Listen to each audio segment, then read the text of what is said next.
Hello friends, welcome to Geology Aspirant YouTube channel.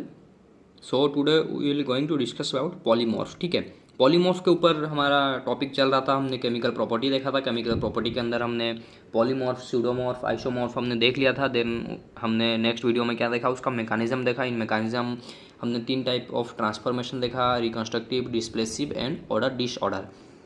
And उसके बाद जैसे कि मैं आपको बोला था कि हम कुछ इंपॉर्टेंट टाइप ऑफ पॉलीमॉर्फ देखेंगे. ठीक है, जैसे हम डायमंड और ग्राफाइट के बारे में बोल रहे थे, या फिर एल्यूमिनियम सिलिकेट के पॉलीमॉर्फ हो, या फिर हमने अल्फा बीटा क्वार्ट्ज का भी टर्म को इंट्रोड्यूस किया था. ठीक है, प्रीवियस वीडियो में.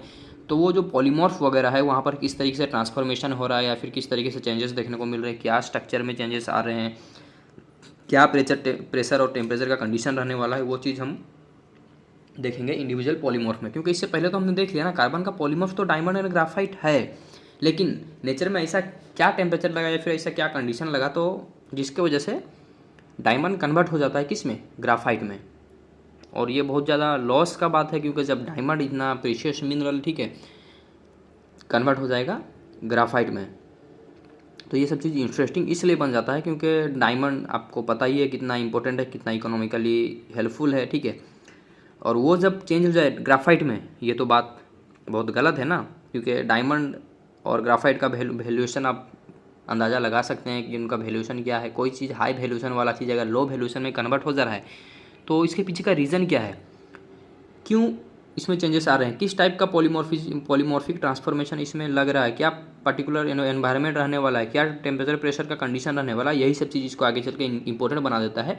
और इसके रिगार्डिंग बहुत ज़्यादा क्वेश्चन वगैरह भी पूछे जाते हैं एंट्रांस में. ठीक है, अब ये क्वेश्चन डायरेक्ट भी पूछ सकता है आपको पॉलीमॉर्फ के पॉइंट ऑफ व्यू से, या फिर इसके बाद आपको किस चीज़ का पर्टिकुलर मतलब क्या क्या पॉलीमॉर्फ है उस पॉइंट ऑफ व्यू से भी पूछ सकता है. लाइक वो बोल दे कार्बन का हुई one of the following is polymorph of carbon. ठीक है, तो एमएसक्यू में भी आपको पूछ सकता है इज और आर पॉलीमॉर्फ ऑफ कार्बन, उसके अंदर 2-3-4 मिनरल दे दे और उसके अंदर से आपको चूज करना है.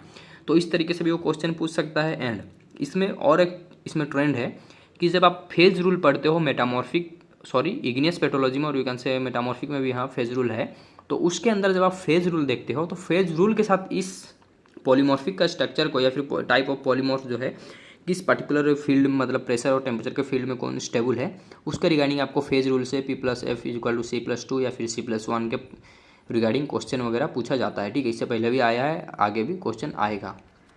तो लेट्स सी कुछ इंपॉर्टेंट पॉलीमॉर्फ है उसके बारे में. Many common mineral show polymorphism. Obviously बहुत मिनरल पॉलीमॉर्फिज्म दिखाता है, इसीलिए तो हम ये टॉपिक पढ़ रहे हैं और ये टॉपिक इंपॉर्टेंट बन जाता है. तो सबसे पहले हम देखेंगे कार्बन का पॉलीमॉर्फ. ठीक है, एंड कार्बन का पॉलीमॉर्फ में आप सभी को पता है डायमंड और ग्राफाइट आने वाला है. तो कार्बन का कितना पॉलीमॉर्फ है, इट हैज़ 2 पॉलीमॉर्फ. ठीक है, ये चीज़ ध्यान से नोट कर लेना क्योंकि आगे चल के आपको काम आने वाला है. ठीक है, आप सेमेस्टर के लिए पढ़ रहे हो वहाँ पर भी काम आएगा, आप एंट्रेंस वगैरह देने जाते हो वहाँ पर भी काम आएगा. ठीक है, कोई भी entrance, CPET, CUET, IIT exam, Delhi university. ठीक है, आगे चल के आप गेट नेट की भी तैयारी करते हो तो उसके लिए भी बेसिक वगैरह में काम देगा. ठीक है, और गेट नेट में भी पॉलीमॉर्फ के ऊपर क्वेश्चन आता ही है, फेज रूल के ऊपर. और GSI में या फिर आप अगर UPSC में जो ऑप्शनल जियोलॉजी ले रहे हो तो वहाँ पर भी पॉलीमॉर्फ के ऊपर बहुत ज़्यादा क्वेश्चन है. या फिर पॉलीमॉर्फ के ऊपर डायरेक्ट नहीं पूछेंगे, वो कंबाइन करेंगे फेज रूल के साथ. ठीक है, तो ये सब चीज़ को थोड़ा सा ध्यान से देखना है. ठीक है, इट हैज़ 2 पॉलीमॉर्फ. कार्बन का कितना है, 2 पॉलीमॉर्फ है. At high pressure carbon has an isometric crystal structure that is called diamond. आप सभी को पता है डायमंड इज किस में दिखाता है, ऑक्टाहेड्रॉन फॉर्म में दिखाता है इन आइसोमेट्रिक क्रिस्टल सिस्टम. ये चीज़ क्रिस्टलोग्राफी में हमने पढ़ा था. ठीक है, क्योंकि मतलब ये टॉपिक कुछ ऐसा है ना, अगर मतलब मिनरलोजी क्लियर करना है तो you have to very strong in crystallography. और क्रिस्टलोग्राफी के मतलब पहले ही पूरा कंप्लीट वीडियो लेक्चर प्लेलिस्ट में अवेलेबल है. आप चैनल के प्लेलिस्ट में जाइए, वहाँ पर देखिए. अगर नहीं मिलता है तो कमेंट सेक्शन में पूछिए, मैं आपको लिंक भी वहाँ पर डायरेक्टली दे दूँगा. या फिर आप मुझे पर्सनल DM करके भी लिंक मांगिए तो मैं आपको दे दूँगा. ठीक है, तो उसके लिए वही नहीं होना है, क्रिस्टलोग्राफी पहले से ही पूरा कंप्लीट है. तो पता यहाँ पर क्या चला कि कार्बन का तो 2 पॉलीमॉर्फ है. 2 पॉलीमॉर्फ में आप सभी को पता है, ग्राफाइट है and another one is diamond. तो ये ग्राफ क्या है वो भी समझेंगे. तो डायमंड क्या है, आइसोमेट्रिक क्रिस्टल सिस्टम में क्रिस्टलाइज करता है और वो हाई प्रेशर में स्टेबल रहता है. एट हाई प्रेशर, ठीक है, carbon has an isometric crystal structure that is called diamond. High pressure में ये स्टेबल रहेगा. अगर प्रेशर को डिक्रीज करते हो तो ये स्टेबिलिटी अपना लॉस करेगा. स्टेबिलिटी को मतलब कंसिस्टेंट नहीं रख पाएगा, ठीक है, कंसिस्टेंसी मेंटेन नहीं कर पाएगा उसका स्टेबिलिटी में, अगर आप प्रेशर को डिक्रीज़ कर लेते हो। as टेम्परेचर या प्रेशर और temperature pressure are decrease, diamond should undergo a reconstructive transformation. क्यों रिकंस्ट्रक्टिव, क्यों डिस्प्लेसिव नहीं? क्योंकि देखिए आप सभी को पता है ग्राफाइट का क्रिस्टल स्ट्रक्चर क्या है, हेक्सागोनल। अब कोई चीज़ क्यूबिक और यू कैन से आइसोमेट्रिक क्रिस्टल सिस्टम में है, उससे वो कन्वर्ट किस में हो रहा है, हेक्सागोनल में। अब यहाँ पर क्रिस्टल का अरेंजमेंट तो चेंज आया ना। अब क्रिस्टल का अरेंजमेंट में चेंज कैसे आएगा, जब वो ब्रेक होके और एक स्ट्रक्चर में आएगा। अब ये ब्रेक होके और एक स्ट्रक्चर में आ रहा है तो उसी को ही तो हम बोलते हैं ना रिकंस्ट्रक्टिव ट्रांसफॉर्मेशन। तो ये चीज़ भी पूछता है कि डायमंड जब कन्वर्ट होता है ग्राफाइट में तो उसके अंदर किस तरीके का पॉलीमॉर्फिक ट्रांसफॉर्मेशन देखने को मिलता है, that is nothing but reconstructive transformation.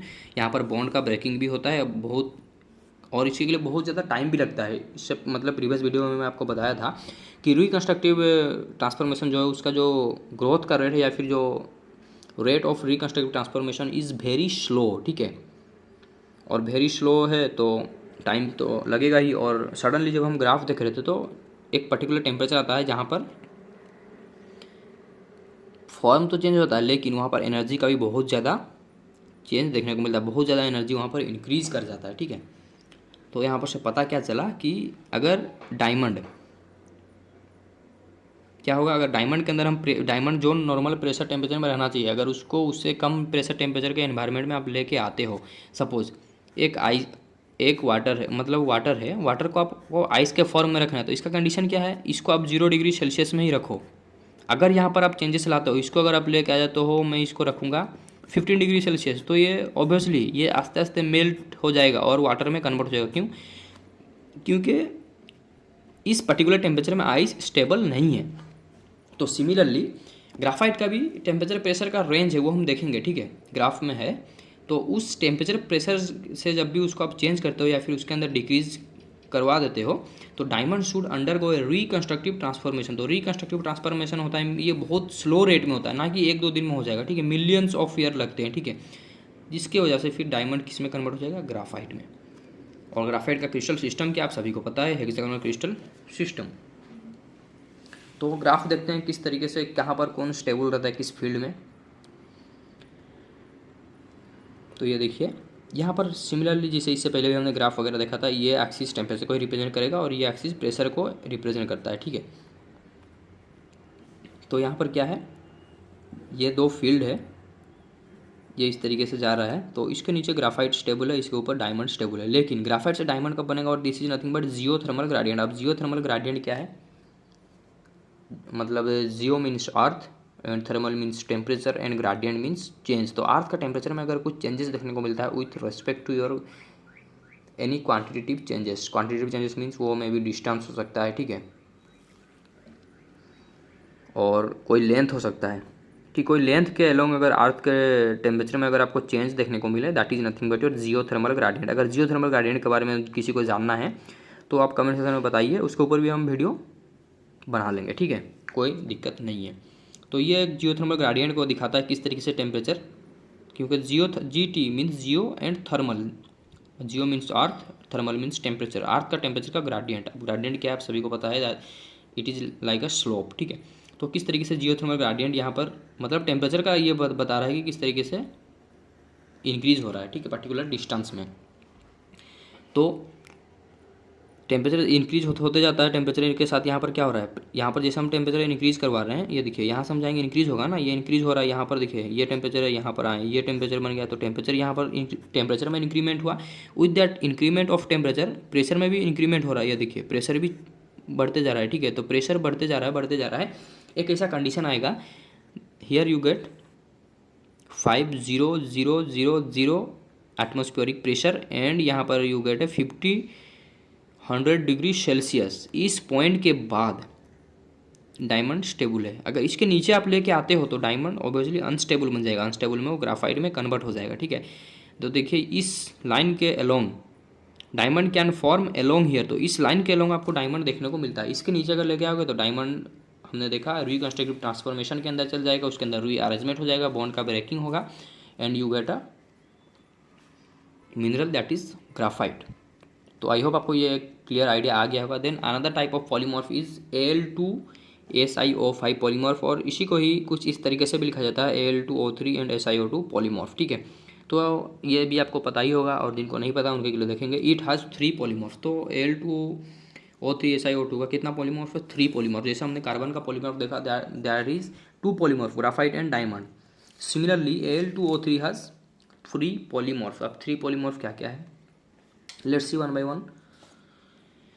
तो high pressure form is kyanite. तो हाई प्रेशर में जो स्टेबल होकर रहेगा that is nothing but your kyanite. तो ये ग्राफ में भी हम देख सकते हैं, ये ग्राफ के ऊपर पहले देखते हैं। That is representing this axis is temperature. जैसे जैसे इधर जाएंगे टेम्परेचर इंक्रीज होगा, जैसे जैसे ऊपर जाएंगे प्रेशर इंक्रीज होगा। तो हाई प्रेशर में कौन स्टेबल है? काइनेट। देखिए काइनेट पूरा हाई प्रेशर में, इस रेंज में भी ये स्टेबल है। तो हाई प्रेशर में स्टेबल कौन रहेगा? काइनेट। एंड काइनेट का क्रिस्टल सिस्टम क्या है? ट्राइक्लिनिक। तो हाई टेम्परेचर फॉर्म में कौन स्टेबल है? देखिए हाई टेम्परेचर, यहाँ पर ये सिलिवनाइट का फील्ड खत्म हो जा रहा है, तो ऑब्वियसली सिलिवनाइट इतना रेंज में, इतना प्रेशर टेम्परेचर में स्टेबल है। तो हाई टेम्परेचर में स्टेबल कौन है? क्योंकि देखिए यहाँ पर टेम्परेचर, काइनेट की अगर मैं बात करूँ, टेम्परेचर यहाँ पर एंड हो जा रहा है, इसका आगे टेम्परेचर बढ़ नहीं रहा है। मीन्स यहाँ पर प्रेशर बहुत ज़्यादा हाई है, बट यहाँ पर टेम्परेचर बहुत हाई है। तो the high temperature form is sillimanite. तो सिलिवनाइट क्या है? हाई टेम्परेचर फॉर्म है, या फिर you can say high temperature polymorph of Al2SiO5, और जो कि क्रिस्टलाइज करता है in your orthorhombic crystal system. अब orthorhombic, triclinic, monoclinic crystal system क्या है ये बताने की ज़रूरत नहीं, आप सभी को ये चीज़ पता होगा। जिनको नहीं पता है, क्रिस्टलोग्राफी का वीडियो लेक्चर पहले से अवेलेबल है, उसको कंप्लीट कीजिए, आपको एक क्लैरिटी बहुत अच्छे से मिलेगा, ठीक है। और low temperature and low pressure form is andalusite. Obviously low temperature भी लो है कंपैरेटिवली, एंड प्रेशर भी यहाँ पर भी कम है, ठीक है। तो दोनों जब कम रहेंगे तो उस फॉर्म को हम बोलते हैं एंडेलुसाइट। मीन्स इस पर्टिकुलर टेम्परेचर प्रेशर में एंडेलुसाइट स्टेबल है, लो टेम्परेचर प्रेशर में, एंड हाई प्रेशर में काइनेट स्टेबल है, हाई टेम्परेचर में सिलिवनाइट स्टेबल है। एंड सब क्रिस्टल सिस्टम अगर देखेंगे तो andalusite also crystallizing in your orthorhombic crystal system. ये भी ऑर्थोरोम्बिक है और ये भी orthorhombic, and this is nothing but your triclinic, ठीक है। तो इसके अंदर ट्रांसफॉर्मेशन किस तरीके से हो रहा है वो देखते हैं। तो there you get a reconstructive transformation. तो रिकंस्ट्रक्टिव ट्रांसफॉर्मेशन यहाँ पर भी होगा, ठीक है। तो किस तरीके से होगा फिर से देख लेते हैं ग्राफ के थ्रू। हमारे पास ग्राफ था, कुछ इस तरीके से एक ग्राफ था, ठीक है। यहाँ पर आपको मिल रहा था एंडेलुसाइट, यहाँ पर काइनाइट एंड सिलिवनाइट। तो सिलिवनाइट क्या है? हाई टेम्परेचर वाला पॉलीमॉर्फ है, ये हाई प्रेशर वाला, एंड ये लो टेम्परेचर प्रेशर। तो ये जैसे इसके अंदर अगर आप प्रेशर टेम्परेचर कम करते हो सिलिवनाइट के अंदर, तो यहाँ पर क्या एंडेलुसाइट में ये कन्वर्ट हो जाएगा, और ये कन्वर्सन किस तरीके से देखने को मिलेगा? As a reconstructive transformation. Similarly इसके अंदर अगर आप टेम्परेचर प्रेशर कम करते हो तो ये भी आ जाएगा, एंडेलुसाइट के अंदर कन्वर्ट हो जाएगा पॉलीमॉर्फिज्म के थ्रू, और यहाँ पर भी you get a reconstructive transformation. तो CaCO3 का पॉलीमॉर्फ देखते हैं। CaCO3 has 2 polymorph. What are they? Let's see. The high pressure form is aragonite. तो high pressure में you get a aragonite which is crystallized in orthorhombic crystal system, all of you know. And low pressure form is calcite which is crystallizing in your hexagonal crystal system. And in hexagonal crystal system ये आता है trigonal, ठीक है। Hexagonal crystal system का एक सब system है, that is your trigonal, ठीक है, not triclinic. This is your trigonal. Calcite showing your trigonal subclass under hexagonal crystal system, and which is a low pressure form of CaCO3 calcium carbonate, ठीक है। दोनों का composition क्या है? CaCO3, ये भी CaCO3, लेकिन दोनों का कंडीशन अलग है। ये कहाँ पर आपको देखने को मिलेगा? हाई प्रेशर जोन में देखने को मिलेगा, और ये लो प्रेशर जोन में देखने को मिलेगा। दोनों क्रिस्टल सिस्टम भी अलग है, orthorhombic and hexagonal. The transformation between the two polymorph is reconstructive. Again, here you get a reconstructive transformation. Metastable polymorph can exist. Obviously, जब भी बात आएगा reconstructive transformation का तो metastable exist करेगा. But जब आप बात करते हो displacive transformation, there you didn't get a metastable polymorph, ठीक है। ये चीज़ हमने इससे प्रीवियस वाले वीडियो में देखा था कि मेटास्टेबल क्या है, क्यों हमें वहाँ मतलब रिकंस्ट्रक्टिव में मेटास्टेबल देखने को मिलेगा, क्यों हमें डिस्प्लेसिव में मेटास्टेबल देखने को नहीं मिलेगा। Again last type of polymorph that is SiO2 polymorph. अब SiO2 पॉलीमॉर्फ कितना, इट हैज 6, तो इसके अंदर जो SiO2 का जो पॉलीमॉर्फ है यहाँ पर 6 पॉलीमॉर्फ आपको देखने को मिलेगा। तो let's see what are they one by one. तो this is nothing but a graph और you can say stability range of different different type of polymorph. तो सबसे पहले different different type of polymorph जो उसको थोड़ा सा देख लेते हैं। दिस इज स्टिशोबाइट, तो ये एक टाइप ऑफ पॉलीमॉर्फ है किसका, सिलिका का। इसका भी कंपोजिशन SiO2, सबका कंपोजिशन क्या है SiO2। तो ये चीज़ ध्यान में रखना है कि सबका कंपोजिशन तो सेम है लेकिन स्ट्रक्चर डिफरेंट है, क्या है हम देखेंगे। तो बिफोर गोइंग टू दैट ये ग्राफ को थोड़ा सा समझते हैं। तो ग्राफ को समझने से पहले थोड़ा सा सबका नाम देख लेते हैं। ये क्या है, अल्फा क्वार्ज है, this is nothing but your beta quartz. ये फील्ड जो है टोटल ये बीटा क्वार्ज का फील्ड है। एंड ट्रीडियमाइट और दिस फील्ड, ये फील्ड किसका है, ये जो यहाँ तक ये ट्रीडियमाइट का फील्ड है। एंड ये जो फील्ड है दैट इज योर क्रिस्टलोबलाइट का फील्ड है। एंड यहाँ पर आपको सिलिका मेल्ट दिखने को मिलेगा, मिसिबिलिटी गैप वगैरह यहाँ इसके ऊपर नहीं जाते। मेन जो हमारा 6 टाइप का पॉलीमॉर्फ है, एक this is coesite 2, alpha 3, beta quartz 4, tridymite, cristobalite, ठीक है। तो इतना है। तो यहाँ पर देखिए ये जो एक्सिस है दिस इज रिप्रेजेंटिंग टेम्परेचर। जैसे जैसे आप आगे बढ़ोगे टेम्परेचर इंक्रीज करते जाएगा। And this is in degree Celsius. Similarly यहाँ पर प्रेशर है और प्रेशर किस में, गीगा पास्कल। आप टेम्परेचर प्रेशर के ऊपर अगर किसी को भी मतलब डाउट है या फिर समझ में नहीं आ रहा है, फिजिक्स का बैकग्राउंड नहीं है, तो आप कमेंट सेक्शन में पूछिए। प्रेशर के ऊपर अलग से एक वीडियो बना लेंगे, ठीक है। वहाँ पर हम लाइक प्रेशर के ऊपर थोड़ा सा देखेंगे, गीगा पास्कल क्या है, मेगा पास्कल क्या है, ठीक है, बार क्या है, ठीक है, हर एक चीज़ देखेंगे। तो यहाँ पर अभी के लिए समझिए कि यहाँ पर ये 1 गीगा पास्कल, 2, 3, 4 इस तरीके से यहाँ पर प्रेशर इंक्रीज़ कर रहा है। तो डिफरेंट डिफरेंट प्रेशर टेम्परेचर के फील्ड में डिफरेंट डिफरेंट फॉर्म जो है सिलिका का और यू कैन से पॉलीमॉर्फ स्टेबल है। तो अगर मैं बताऊँ यहाँ से मैं अगर स्टार्ट करूँ, ठीक है, तो ये इसको थोड़ा सा अच्छे से देख लीजिए, या फिर अगर आप हो अगर कैपेबल, अगर आपके पास पेन पेपर है तो आप ड्रॉ भी कर लीजिए, ताकि इसके बाद मैं कुछ स्टेटमेंट वगैरह बताऊंगा तो आपको थोड़ा सा समझने में ईजी हो, क्योंकि इसके बाद मैं और ये डायग्राम नहीं दिखाऊंगा, ठीक है। तो let's proceed towards the next part. तो वो डायग्राम जो हमने अभी देखा उसको ही हम एक्सप्लेन करेंगे। विथ डिक्रीजिंग टेम्परेचर, जैसे ही आप टेम्परेचर को डिक्रीज करते हो at low pressure, pressure obviously low रहेगा, क्रिस्टलोबलाइट जो कि belonging to your tetragonal crystal system undergoes a reconstructive transformation to tridymite जो कि मोनोक्लिनिक क्रिस्टल सिस्टम में है। आप बोलोगे भाई ये क्या है, थोड़ा सा ग्राफ देख लेते हैं, आपको समझ में आ जाएगा। हमने क्या देखा कि जैसे ही आप टेम्परेचर को डिक्रीज करते हो बट प्रेशर क्या रहेगा, लो ही रहेगा। कैसे लो रहेगा अभी ग्राफ में हम देखेंगे। क्रिस्टलोबलाइट क्या होगा, undergo a reconstructive transformation to tridymite. तो टेम्परेचर को जैसे आप डिक्रीज कर रहे हो क्रिस्टलोबलाइट ट्रूडेमाइट में कन्वर्ट हो जा रहा है। क्या है, चलिए फिर देखते हैं इन ग्राफ। तो हमने ग्राफ देखा था और ये क्या था, डेप्थ, अप्रोक्सीमेटली डेप्थ है जो कि किलोमीटर्स में है। तो अगर हम टेम्परेचर का देखें, ये टेम्परेचर का एक्सिस है, तो क्रिस्टलोबलाइट का टेम्परेचर रेंज क्या है, ये टेम्परेचर रेंज है क्रिस्टलोबलाइट का।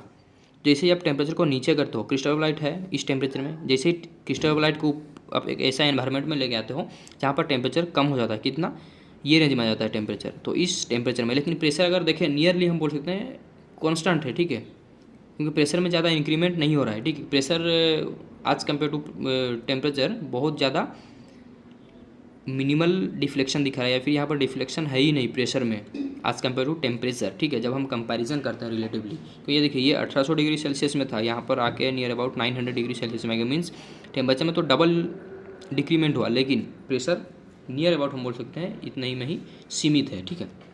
तो लो प्रेशर तो है ही, बट जैसे ही क्रिस्टलोबलाइट को लो टेम्परेचर में हम लेके आते हैं, ठीक है, प्रेशर वही रहेगा, प्रेशर में हम चेंज नहीं कर रहे हैं, तो क्या होगा यहाँ पर ट्रूडेमाइट मतलब क्रिस्टलोबलाइट ट्रांसफॉर्म हो जाएगा किस में, नेचर में ही ट्रांसफॉर्म हो जाएगा ट्रूडेमाइट में।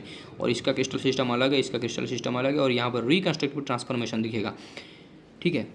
और सिमिलरली जब हम ट्रूडेमाइट को और भी लो टेम्परेचर में लेके आएंगे, this is the field of beta quartz. तो यहाँ पर ये फील्ड में आपको टोटली बीटा क्वार्ज वगैरह देखने को मिलता है।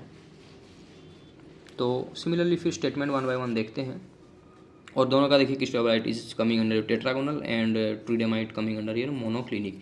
Further lowering the temperature result in the tridymite undergo a reconstructive transformation to high quartz. तो ऑब्वियसली बीटा क्वार्ज में देखने को मिलेगा, और बीटा क्वार्ज का क्रिस्टल सिस्टम क्या है, हाई क्वार्ज को ही हम बीटा क्वार्ज बोल सकते हैं, वो आता है हेक्सागोनल क्रिस्टल सिस्टम के अंदर, ठीक है। और यहाँ पर रिकंस्ट्रक्टिव जैसे जैसे टेम्परेचर को लो करेंगे रिकंस्ट्रक्टिव ट्रांसफॉर्मेशन देखने जाएगा। Lowering the temperature further result in the high quartz quartz undergoing a displacive. तो उसके बाद जब आप टेम्परेचर को लो और भी लो करते हो तो हाई क्वार्ज के बाद क्या था, ऑब्वियसली लो क्वार्ज था, बीटा क्वार्ज के बाद अल्फा क्वार्ज था, हमने ग्राफ में देखा था। तो बीटा क्वार्ज से आपको अल्फा क्वार्ज देखने को मिलता है। बट यहाँ पर जो ट्रांसफॉर्मेशन रहेगा वो क्या रहेगा, डिस्प्लेसिव ट्रांसफॉर्मेशन। मीन्स यहाँ पर थोड़ा सा एटॉमिक लेवल में थोड़ा सा सिर्फ अरेंजमेंट या फिर डिस्प्लेस हो जा रहा है थोड़ा सा एटम, ठीक है, एडजस्ट कर ले रहा है। तो यहाँ पर ब्रेकिंग ऑफ बॉन्ड नहीं देखने को मिलेगा, ठीक है। बॉन्ड सिर्फ थोड़ा सा टिल्टेड हो जा रहा है, स्लाइटली एक एंगल बना ले रहा है, ठीक है। तो यहाँ पर आपको लो क्वार्ज देखने को मिलता है, इसी को हम बोलते हैं अल्फा क्वार्ज। अब आप बोलोगे ये दोनों में डिफरेंस क्या है, मतलब अल्फ़ा बीटा को ही हम हाई बोल रहे हैं और अल्फ़ा को ही हम लो बोल रहे हैं, तो इसके पीछे का रीज़न क्या है। तो अगर हम सिमेट्रिकल पॉइंट ऑफ व्यू से देखें ना, तो ये हायर डिग्री ऑफ सिमेट्री दिखाता है कंपैरेटिवली फ्रॉम अल्फ़ा क्वार्ज। तो इसीलिए हम इसको लो बोलते हैं, क्योंकि ये लोअर डिग्री ऑफ सिमेट्री दिखा रहा है और उसको हम हाई बोल रहे हैं। Similarly after that cristobalite and tridymite can exist. तो इसका मतलब क्या है, cristobalite and tridymite can exist metastably at the lower temperature. तो लोअर टेम्परेचर में ये स्टेबल नहीं है। अगर कोई भी चीज़ सरफेशियल टेम्परेचर में या फिर नॉर्मल कंडीशन में स्टेबल नहीं रहता तो उसी को ही हम मेटास्टेबल बोलते हैं। हमने प्रीवियस वीडियो में डेफिनेशन में देखा था। तो इससे पता क्या चला, क्रिस्टलोबलाइट जो कि लोअर टेम्परेचर में स्टेबल नहीं हो पाता है, ट्रीडेमाइट भी स्टेबल नहीं हो पाता है क्योंकि इनको हायर टेम्परेचर देखा रहे as compare to alpha quartz. तो दीज आर मेटास्टेबल और द लो मतलब लो टेम्परेचर में नहीं है, तो उसको ये हम क्या बोल रहे हैं, metastable near the earth surface. Earth surface में ये क्या रहेगा, मेटास्टेबल बन के रहेगा। High quartz also transfer to low quartz. तो हाई क्वार्ज क्या होगा, वो भी ट्रांसफर हो जाता है किसमें, लो क्वार्ज में। तो मीन्स पता क्या चला, यहाँ पर भी चेंजेस मिल रहे हैं। तो at the surficial condition high quartz also a metastable, ठीक है। तो विथ इंक्रीजिंग प्रेशर, तो उसके बाद जैसे ही हम अल्फा क्वार्ज तक पहुँच गए एट लो टेम्परेचर, तो उसके बाद हम टेम्परेचर में ज़्यादा इंक्रीमेंट नहीं करेंगे। कैसे देखते हैं, चलिए कि ग्राफ को थोड़ा सा देख लेते हैं। तो यहाँ तक तो हम पहुँच गए अल्फा क्वार्ज बीटा से, फिर और भी टेम्परेचर डिक्री मतलब टेम्परेचर में हम डाउनफॉल करेंगे तो यहाँ पर you get a displacive type of transformation not reconstructive, ठीक है। तो after that displacive transformation beta quartz convert to your alpha quartz and after that अगर यहाँ पर हम प्रेशर में इंक्रीमेंट करते हैं, टेम्परेचर में ज़्यादा हम इंक्रीज नहीं कर रहे हैं, ठीक है। कंपैरेटिवली अगर देखें प्रेशर बहुत ज़्यादा बढ़ता है आज कम्पेयर टू योर प्रेशर, ठीक है, सॉरी प्रेशर बहुत ज़्यादा बढ़ता है आज कम्पेयर टू योर टेम्परेचर। तो इसके बाद अल्फा क्वार्ज कन्वर्ट होगा कोएसाइट में, स्टीसो फिर स्टीसोबाइट में, ठीक है। तो देखते हैं फिर वन बाय वन। तो increase pressure at low temperature low quartz और that is nothing but your alpha quartz undergoes a displacive. तो यहाँ पर भी डिस्प्लेसिव ट्रांसफॉर्मेशन देखने को मिल रहा है टू कोएसाइट। कोएसाइट जो कि मोनोक्लिनिक क्रिस्टल सिस्टम में क्रिस्टलाइज करता है, ठीक है।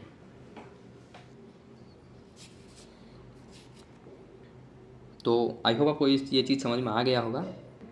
लास्टली फिर देखते हैं कोएसाइट अंडरगो ए रिकंस्ट्रक्टिव। फिर अगेन क्या हो रहा है, फिर कोएसाइट क्या हो रहा है, रिकंस्ट्रक्टिव ट्रांसफॉर्मेशन में जा रहा है टू स्टीसोबाइट जो कि टेट्रागोनल क्रिस्टल सिस्टम में क्रिस्टलाइज होता है एट इवन हायर प्रेशर। और भी ज़्यादा लगाइए तब क्या होगा, कोएसाइट किस में कन्वर्ट हो जाएगा, स्टीसोबाइट में, ठीक है। Coesite and stishovite have metastable polymorph that can be found in rock. तो कोएसाइट स्टीसोबाइट भी क्या है, मेटास्टेबल है। क्यों, क्योंकि नॉर्मल कंडीशन में वो स्टेबल हो ही नहीं पाएंगे ना। कोई भी चीज़ अगर नॉर्मल कंडीशन में स्टेबल नहीं है तो इसको ही हम बोलते हैं मेटास्टेबल। ये ट्राई करेगा, अगर कोएसाइट को स्टीसोबाइट को आप अगर सरफेस के कॉन्टैक्ट में लेके आते हो या फिर सरफेस के साथ रखने को ट्राई करोगे तो ये रहेगा ही नहीं। ये बोलेगा मैं अपने अंदर चेंजेस ले आऊँ, मैं इस माहौल में नहीं रह सकता। उसके अंदर ऑटोमेटिकली वो चेंजेस हो जाएगा, ठीक है। कोएसाइट स्टीसोबाइट भी चेंज हो जाएगा to your alpha quartz, but उसके लिए थोड़ा टाइम लगेगा, ठीक है। ऐसे ही एक दो दिन में वो चीज़ नहीं देखने को मिलेगा, मिलियंस और बिलियंस ऑफ ईयर लगता है इसमें, ठीक है। तो ये था ऑल अबाउट योर सिलिका का पॉलीमॉर्फ। तो इसके ऊपर थोड़ा सा देख लेते हैं क्वेश्चन किस तरीके से पूछता है। क्वेश्चन इस तरीके से पूछ सकेगा, ऑप्शन दे देगा 4, which one of the following is high pressure polymorph. तो that is nothing but स्टीसोबाइट।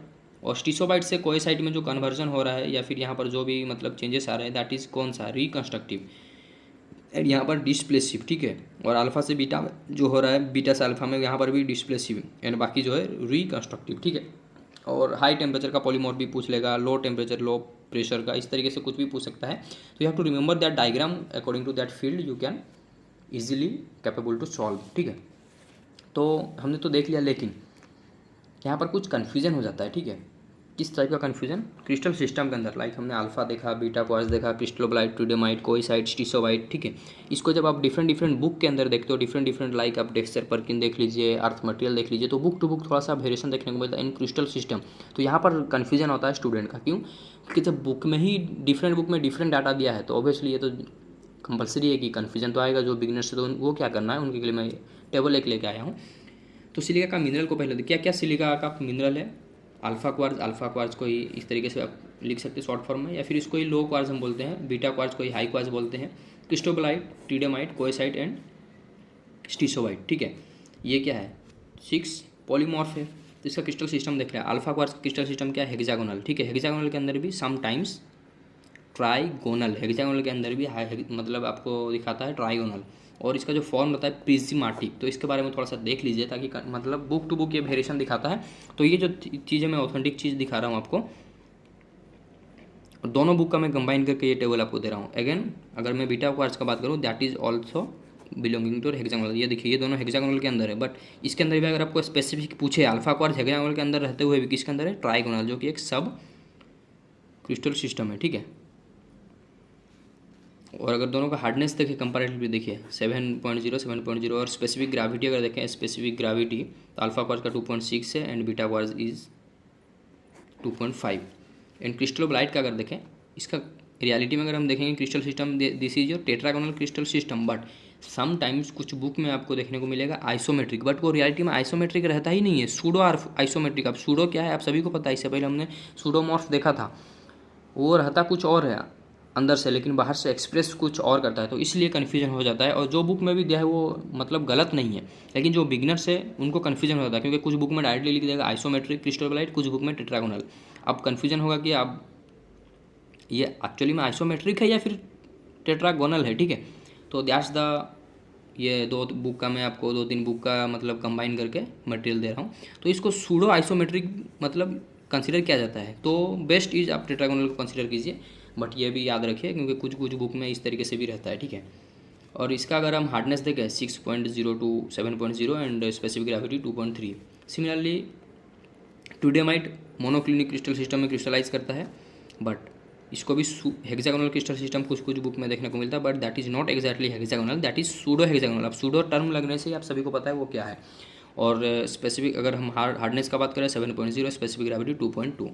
And again coesite monoclinic crystal system में रियलिटी में है, लेकिन सूडो हेक्सागोनल ये भी दिखाता है, और इसका hardness 7.0 to 8.0, specific gravity is 2.9, ठीक है। एंड लास्टली और स्टिसोबाइट। अब स्टिसोबाइट क्या है, ये टेट्रागोनल क्रिस्टल सिस्टम में क्रिस्टलाइज करता है, ठीक है, आप सभी को पता है स्टिसोबाइट, जो कि हाई प्रेशर पॉलीमॉर्फ है, किसका, SiO2 का, सिलिका का, क्योंकि बात हो रहा है यहाँ पर रिगार्डिंग और सिलिका।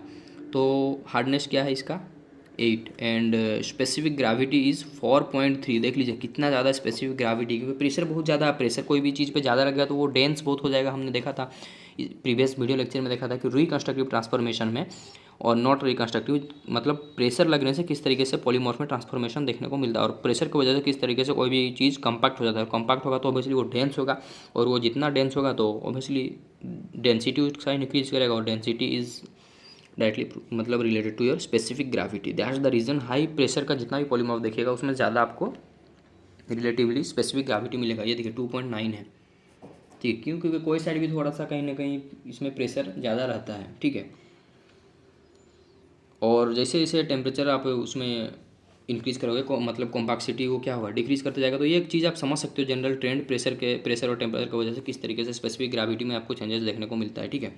अब जब इतना सब कुछ हो ही गया है तो ओपाल को भी देख लेते हैं। अब ओपाल क्या है, ये भी सिलिका का एक वेराइटी है, but this is not a polymorph, ये चीज़ याद रखना, this is not coming under your polymorph. But जब हम क्रिस्टल सिस्टम देख रहे हैं तो ओपाल के ऊपर भी क्वेश्चन आ जाता है, तो इसको देख लेते हैं। ये क्या है, अमोर्फोस रहता है, ठीक है, अमोर्फोस वेराइटी है, नॉट ए क्रिस्टल, ठीक, क्रिस्टलाइजिंग वेराइटी नहीं है, ये अमोर्फोस है ओपाल। बट इसको आइडेंटिफाई कैसे करते हैं, that is showing you conchoidal fracture, जो कि इसका डिस्टिंग्विशिंग फीचर है, ठीक है, इसको आगे चल के अलग बना देता है कॉन्कोइडल फ्रैक्चर। और उसका अगर हम देखें हार्डनेस तो 6.0 से 6.5 में ये वेरी करता है, and specific gravity is near about 2.1। तो this is all about your some important polymorph, ठीक है। कुछ भी डाउट हो regarding this lecture, you can ask me in comment section, and thank you for watching.